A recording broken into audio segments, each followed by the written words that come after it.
منگل کا روز اڈیالہ جیل میں عمران خان کے ساتھ ان کی جو بہنیں ہیں ان کی ملاقات کا دن ہوتا ہے، اور ابھی جو تازہ ترین صورتحال ہے، پورے پنجاب سے اور کے پی کے سے کوئی ہزاروں کی تعداد میں لوگ ہیں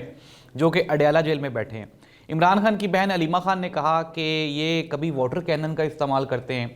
اور کبھی یہ ہمیں اریسٹ کر لیتے ہیں، لیکن آج یہ واٹر کینن چلائیں گے یا پھر ہمیں اریسٹ کریں گے، کچھ بھی ہو جائے آج ہم اپنے بھائی سے ملاقات کیے بغیر یہاں سے نہیں اٹھیں گی۔ ساتھ ہی ساتھ علیمہ خان نے اپنی جو پارٹی کارکنان ہیں اور جو پارٹی کے M P M N As ہیں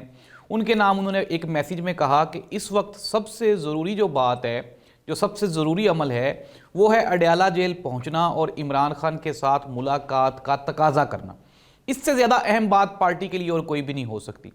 وہ تمام لوگ جو مختلف کاموں میں لگے ہوئے ہیں انہیں چاہیے کہ اپنے تمام کام چھوڑ کے تو وہ فوراً اڈیالہ جیل پہنچیں اور ہمارے ساتھ یہاں پہ بیٹھ کے تو عمران خان کے ساتھ ملاقات کا اہتمام کریں۔ ناظرین،